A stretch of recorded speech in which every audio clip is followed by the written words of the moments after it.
오직 하나님의 말씀만이 영적인 지도요, 우리의 삶의 모든 것들은 주님의 축복의 말씀인 것입니다.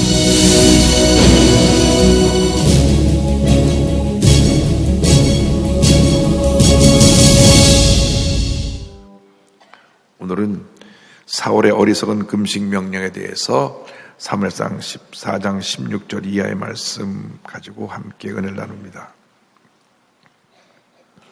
이스라엘 군사들은 블레셋 군사를 보고 다 도망가서 3,000명 갖고도 부족한 군사가 600명이 남았습니다. 600명. 그런데 블레셋 군사는 병거만 3만입니다. 아예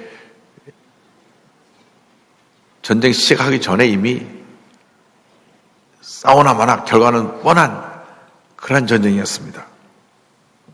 그러니까 이스라엘 백성들이 블레셋 군사를 바라보면서 마음에 두려움이 확 들어왔어요. 우리 싸우나 마나 친다. 그러나 꼭 기억하시기 바랍니다. 전쟁은 사람과의 싸움이 아니라 하나님이 누가 함께 하시냐에 따라서 결과가 나타난다고 하는 것입니다. 하나님이 함께하는 나라는 하나님의 은혜로 반드시 이깁니다. 그래서 여러분들 두려워하면 안 됩니다. 두려워하면 그 두려움이 우리 삶의 기쁨 빼앗아가고 싸우기 전에 우리를 무너지게 합니다. 마귀는 자꾸 와서 두려움을 집어넣어주고 염려, 근심, 걱정을 집어넣어주고 마음에 말할 수 없는 스트레스를 받게 하고 걱정을 가져오게 해서 싸워보기 전에 무너지게 만드는 것입니다. 염려, 근심, 걱정이 다가올 때 주 앞에 부르짖어 기도하시기 바랍니다. 주님의 십자가를 꼭 붙들고 부르짖어 기도하고 또 기도하고 또 기도하면 놀라운 하나님의 은혜가 임하게 되는 것입니다. 그래서 우리들이 강한 믿음의 용사들이 되어야 합니다. 한번 따라하세요. 강한 믿음의 용사가 되게 하옵소서. 전쟁은 믿음의 용사들이 하나님을 의지해서 나갈 때 반드시 이기게 되어 있습니다. 이 믿음이 약해지고 마음에 두려움이 들어오면 싸우기 전에 지는 것입니다. 근데 그 영적 전쟁에서 중요한 것은 리더의 자세입니다. 분명하지 못한 사울의 판단력에 대해서 16절에 나옵니다. 16절 다 같이 보겠습니다. 베냐민 기브아에 있는 사울의 파수꾼이 바라본 즉 허다한 블레셋 사람들이 무너져 이리저리 흩어지더라. 사울 왕은 자기 아들 요나단이 그 무기 드는 부하와 함께 적진에 들어가서 싸우고 있는 것도 몰랐어요. 멀리서 보니까 막 저쪽에서 뭐가 난리가 난 것 같아서 그 보고가 들어왔습니다. 왕이요. 지금 블레셋전에 뭔가 이상한 일이 났습니다. 보니 뭔가 소동이 일어났는데 소동이 무엇인지 알지 못했습니다. 17절 보겠습니다. 사울이 자기와 함께한 백성에게 이르되 우리에게서 누가 나갔는지 점호하여 보라 하여 점호한 즉 요나단과 그의 무기를 든 자가 없어졌더라. 사울 왕도 블레셋 군사를 보고 두려움이 다가와가지고 자기 군사도 제대로 잘 관리하지 못하고 자기 아들이 나가서 싸우는 것도 몰랐어요. 보니까 자기 아들하고 무기 든 군사가 없은 걸 발견했습니다. 놀래가지고 이제 선자를 부릅니다. 18절입니다. 사울이 아히야에게 이르되 하나님의 궤를 이리로 가져오라 하니 그때 하나님의 궤가 이스라엘 자손과 함께 있음이니라. 하나님의 뜻이 어딘지 하나님께 물어봐야 됐다. 하나님의 궤를 가져와라.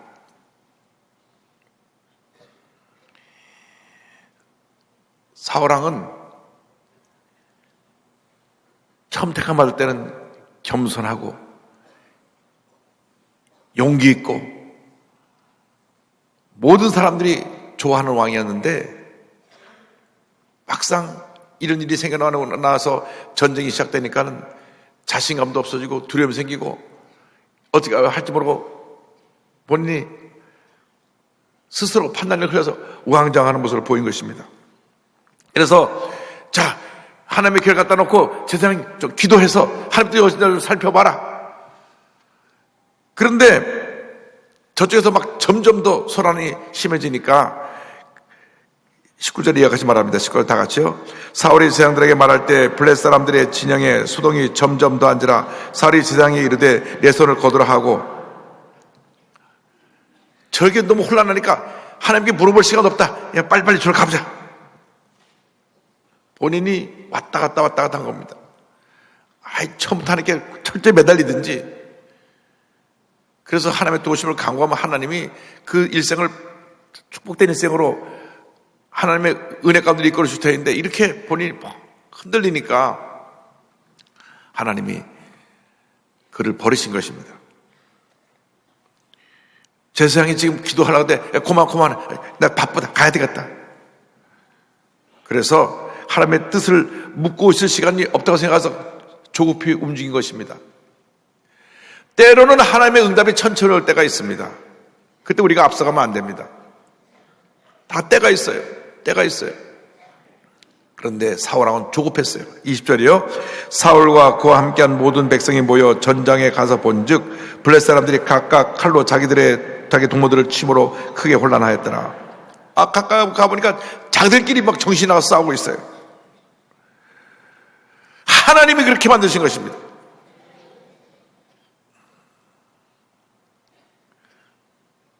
자기들끼리 싸우면 이미 진 거죠.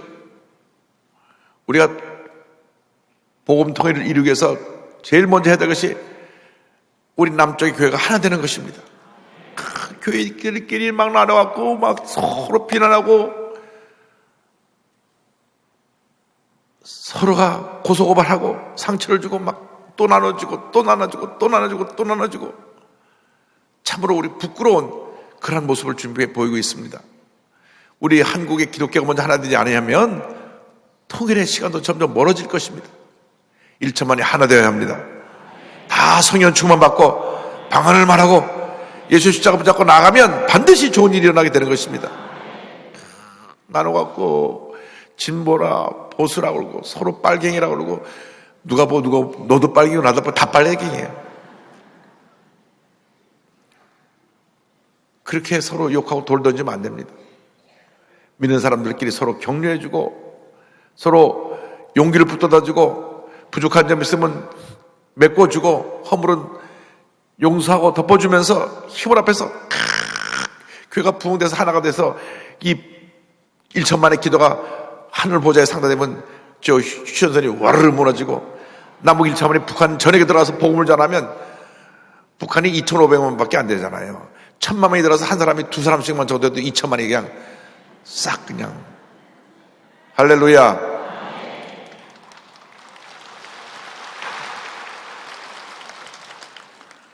그래서 그걸 위해서 기도해야 됩니다. 여러분들 적당히 신앙생활하면 안 돼요. 이제는 철저하게 신앙생활해야 됩니다. 철저히 신앙생활해야 돼요. 특별히 순복음교인들이 성령 충만해서 다 방언으로 기도하면서 철저히 무장해서 언제고 문이 열리면 북한에 가서 복음을 전할 그런 사명감, 그런 각오를 하고 신앙 열정을 회복해야 될 것입니다. 21절 22절 보겠습니다. 전에 블레셋 사람과 함께 하던 히브리 사람이 사방에서 블레셋 사람들과 함께 진영에 들어왔더니 그들이 돌이켜 사울과 요나단과 함께한 이스라엘 사람과 합하였고 에브라임 산지에 숨었던 이스라엘 모든 사람도 블레셋 사람들이 도망함을 듣고 싸우려 나와서 그들을 추격하였더라. 그러니까 이제 포로 끌려갔던 사람도 막 돌아 나오고 도망갔던 사람도 지금 블레셋이 도망간다 그러니까 막 저들이 다시 용기를 얻고 놓아서 블레셋군을 치기 시작했습니다. 600명이었지만 하나님이 함께 하시니까 3만 병거를 거는 수만의 블레셋 군사를 물리칠 수 있었던 것입니다. 23절에 이렇게 결론적으로 말합니다. 야훼께서 그날에 이스라엘을 구원하심으로 전쟁이 베다인을 지나니라. 할렐루야. 하나님께서 이스라엘을 구원하여 주신 것입니다. 우리 삶의 모든 영적 전쟁의 승리는 하나님을 의지하는 자에게 달려 있습니다. 왜? 하나님이 전쟁의 주관자가 되시기 때문에. 1917년 기독교 국가였던 러시아가 볼셰비키 혁명을 통해서 공산화가 됐습니다. 공산주의자들은 말합니다. 부자나 가난한 사람이나 다 잘 살게 해준다. 왜? 부자 거 다 뺏어가고 가난한 사람한테 주니까. 그럼 부자는 좋고 가난한 사람이 많으니까 가난한 사람한테 박수 치죠. 야, 잘했다, 잘했다. 근데 나중에 지나보니까 다 못 살게 돼버렸어요. 다 못 살게 된 거예요. 74년 지나고 난 후에 완전히 소련이 가난한 나라가 되고 말았습니다. 빈민국가가 되고 말았어요. 저희가 모스크바에 신학교를 세우고 6개월에 한 번씩 들어가서 제가 그 특강을 하고 우리 국제신학연구원에 있는 멤버들은 2명씩 가서 상주하면서 그곳에서 러시아 사람들 신학교육을 시켰는데 가보니까 한 달 생활비가 $20예요. 그당 $20. 91년도 2년도에 20달러. 더 쉽게 설명될까요? 22,000원. 한 달에 22,000원 갖고 사는 거예요. 하루 3끼를 못 먹어요. 하루 2끼. 2끼인데, 2끼도 어떤 식사냐면 딱딱한 빵 요만한 거, 이게 하나가 한 끼예요. 우리처럼 막 너무 많이 먹다 막 배가 나고 막 음식 남아갖고, 그 음식 쓰레기를 처치를 못해갖고, 우리가 정신 차려야 됩니다. 그래서 그들은 하루에 2끼를 먹는데 아침에 식사가 딱딱한 빵에다가 국을 주는데 보니까 소가 발을 밟고 지나가는지 기름만 떠있고 아무것도 없어요. 아무것도 없어요. 건더기가 없어요. 멀건 국.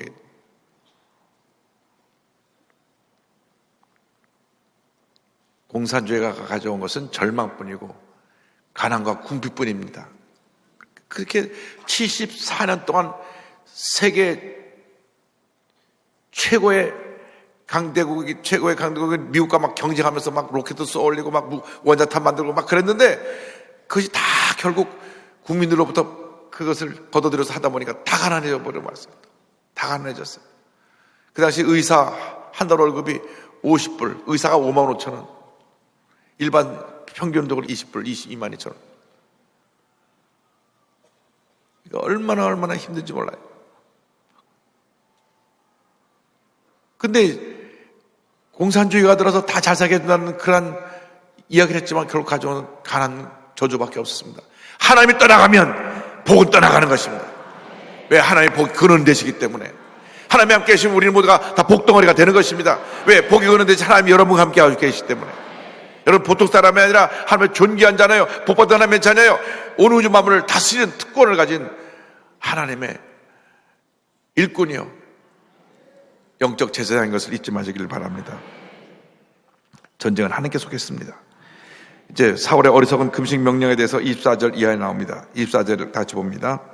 이날에 이스라엘 백성들이 피곤하였으니 이는 사울이 백성에게 맹세시켜 경계하여 이르기를 저녁 곧 내가 내 원수에게 보복하는 때까지 아무 음식물이든지 먹는 사람은 저주를 받을지어다 하였습니다.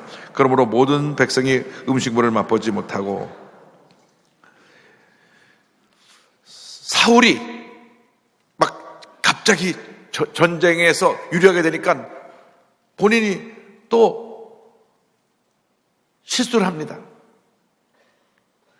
복수를 끝낼 때까지, 여러분, 내가 내 원수에게 다 복수할 때까지 아무도 먹지 말라. 금식해라. 금식은 하나님의 영광을 위하여 하는 것입니다. 금식의 목적은 내가 먹는 것까지 다 멈추고 주님의 뜻을 간구하며 기도하는데 금식의 근본적인 뜻이 있고, 금식은 그 금식의 그 열매로 선한 사역을 하는 데 있습니다. 보면 금식함으로써 우리 집에 쌀 많이 남았다 그게 아니고, 금식하고 나서 그 내가 남겨두고 모아둔 식량들을 가난하고 굶는 사람에게 나눠줘야 금식의 의미가 완성되는 거예요. 하나님과 영적인 관계를 회복하고 불쌍한 사람을 돕는 것, 사람과의 관계를 회복하면 진정한 금식이 됩니다. 그런데 이런 거룩한 목적으로 금식하라고 한 것이 아니라 내가 내 복수를 끝날 때까지 절대 누구도 모두 먹지 마라 명령을 내렸습니다. 근데 14장 25절 보니까 이 같은 말을 합니다. 다 같이요. 그들이 다 수풀에 들어간 즉 땅에 꿀이 있더라. 26절입니다. 백성이 숲으로 들어갈 때 꿀이 흐르는 것을 보고도 그들의 맹세를 두려하여 손을 그 입에 대는 자가 없었으나, 야생 벌들이 많아서 바위 틈이나 속이 빈 나무 안에 이렇게 둥지를 들고 벌집 만들어서 꿀이 넘쳐났는데, 저들이 너무 배가 고파 허기진데도 꿀 찍어서 먹고 싶지만 왕이 먹으면 저주받는다 그랬기 때문에 왕의 명령이 들어와서 그것을 입에 대지 못했습니다. 그런데 요나단은 미리 가서 적군을 치고 있었기 때문에 그 얘기를 직접 듣지 못했어요. 27절입니다. 요나단은 그의 아버지가 백성에게 맹세하여 명령할 때 듣지 못하였으므로 손에 가진 지팡이 끝을 내밀어 벌집에 꿀을 찍고 그의 손을 돌려 입에 대매 눈이 밝아졌더라. 기력이 쇠했다가 그 벌집에 손 집어넣으면 다 물릴 테니까 지팡이로 찔러서 꿀이 묻어 나오게 하고 입에 대니 눈이 환해지고 기력이 회복되었습니다. 그런데 이제 이것을 본 사람이 이렇게 말합니다. 28절이요. 그때 백성 중 한 사람이 말하여 이르되 당신의 부청이 백성에게 맹세하여 엄히 말하기를 오늘 음식물을 먹는 사람은 저주를 받을지어다 하셨나이다. 그러므로 백성이 피곤하였나이다 하니, 왕이 명령을 했기 때문에 누구도 이렇게 전쟁을 해서 그냥 힘들고 지치면서도 꿀을 찍어 먹긴커녕 과일 열매를 따먹기커녕 아무것도 못하고 굶었습니다. 그러자 요나단이 그 아버지 결정이 잘못된 것을 얘기합니다. 29절 30절이요. 요나단이 이르되 내 아버지께서 이 땅을 곤란하게 하셨도다. 보라, 내가 이 꿀을 조금을 맛보고도 내 눈이 이렇게 밝아졌거든. 하물며 백성이 오늘 그 대적에게서 탈취하여 얻은 것을 임으로 먹었더라면 블레 사람들 살육함이 더욱 많지 아니하였겠느냐. 아버지가 이거는 실수하고 판단을 잘못한 것이지, 전쟁터에 나가는 사람 보고 굶으라고 하면 어떻게 우리가 힘을 내서 이길 수가 있는가? 참 안타깝다. 아들은 여러모로 모든 것을 잘 판단하고 이해하는 그런 능력을 갖고 있었어요. 아버지가 이 부분은 훨씬 낫습니다. 본인이 사울이었다라면 그런 명령을 안 내릴 텐데 아버지가 온 우리 이스라엘 군사들을 힘들게 했구나 얘기합니다. 금식은 아무 때나 하는 것이 아닙니다. 하나님과 나와의 삶의 어떤 결단을 가지고 금식하는 겁니다. 문제를 해결해서 금식하고, 흉악의 결박을 풀기 위해서 금식하고, 질병에서 노인을 받기 위해서 금식하고, 해결하지 못할 문제를 잡아먹기 금식하는 것입니다. 금식에 대해서 이사야 58장에 나오는데 6절 7절 내가 읽어드릴게요. 내가 급하는 금식은 흉악의 결박을 풀어주며 멍에의 줄을 끌어주며 압제당하는 자를 자유하게 하며 모든 멍에를 꺾는 것이 아니겠느냐. 또 줄인 자에게 내 양식을 나누어 주며 유리하는 빈면을 집에 들이며 헐벗은 자를 보면 입히며 또 내 고륙을 펴어 스스로 숨지 아니하는 것이 아니겠느냐. 금식이 흉악의 결박을 풀어주고 멍에의 줄을 끌어주는데 동시에 우리 주위에 헐벗고 굶주린 사람들에게 사랑을 베풀 때 금식의 열매가 맺혀지는 것입니다. 그러므로 우리가 금식을 위한 금식이 아니라 하나님 앞에 거룩한 목적을 세우고 금식하며 기도하는 여러분 되기를 바랍니다. 금식 명령의 결과입니다. 31절이요. 그날의 백성이 믹마스에부터 아얄론에 이르기까지 브레 사람을 쳤으므로 그들이 심히 피곤하였는지라. 아얄론에서 믹마스 지역은 약 32km 떨어진 지역인데 산간 지역이니까 이 32km 산간을 갖다가 올라가려면 건강한 성인 남자가 그냥 걸어 올라도 8시간 이상 걸리는 거리인데 그들이 무기를 들고 블레 사람을 쫓아오면서 온몸에 땀을 흘리고 피곤하다 보니까 막 피곤할 대로 피곤해져 버렸습니다. 저녁이 딱 되니까 이제 금식 해제입니다. 이스라엘 달력은 저녁이 되면 새날이에요. 그러니까 저녁부터 그 다음날입니다. 저녁이 되면 아침이 되니 이렇게 창세기 일장에 있는 그대로 저녁이 되니까 이제 금식 해제다. 그러니까 저들이 막 달려들어가서 막 탈취한 물건을 갖다가 먹는데 양과 소와 송아지 끌어다가 땅에서 잡아서 핏째 먹었다 하는 표현이 32절에 나옵니다. 다 같이요. 백성이 이에 탈취한 물건에 달려가서 양과 소와 송아지들을 끌어다가 그것을 땅에서 잡아 핏째 먹었더니, 성경에 핏째 먹는 것을 금했습니다. 왜냐하면 생명의 근원이 피에 있기 때문에 생명은 하나님께 속한 것을 상징하는 의미로 짐승을 갖고 오면 큰 돌에다가 그 짐승을 끌어와서 목을 따고 동맥을 따갖고 피를 다 빼내고 난 다음 그 다음에 그 고기를 먹을 수가 있었습니다. 지금도 유태인들은 코셔라 그래가지고 피를 뺀 고기, 소고기, 양고기 다 피를 뺀 것들을 가지고 그거 가지고 음식을 만들어 먹습니다. 물론 피를 다 빼고 나니까 맛은 좀 뻑뻑하고 그렇지만 본인들은 그때부터 지금까지 그 하나님의 명령을 지켜서 피를 뺀 그 자기들의 그 성경에 가르친 그대로 고기를 이제 먹는데, 이스라엘 백성들이 핏째 먹으면 안 된다는 걸 알면서도, 왜냐하면 이미 그것은 본인들이 율법을 통해서 지켜 계속 듣고 또 들었는데 너무 배가 보니까 그냥 막 아무 데나 잡아서 막 먹었어요. 자, 이제 이 얘기를 또 와서 왕에게 보고하는 사람들이 있습니다. 누구나 어디서나 일러주는 사람들은 있어요. 33절 34절이요. 무리가 사울에게 전하여 이르되 보소서, 백성의 고기를 핏째 먹어 야훼께 범죄하였나이다. 사울이 이르되 너희가 믿음 없이 행하였도다. 이제 큰 돌을 내게로 굴려오라 하고, 또 사울이 이르되 너희는 백성 중에 흩어져 다니며 그들에게 이르기를 사람은 각기 소와 양을 이리로 끌어다가 여기서 잡아먹되 핏째로 먹어 야훼께 범죄하지 말라 하라 하매, 그 밤에 모든 백성이 각각 자기의 소를 끌어다가 거기서 잡으니라. 그래서 이 명령을 하고 난 후에 너들은 원래대로 이 큰 바위에 가서 잡아서 피를 다 뽑고 그 다음에 그 고기를 먹어라.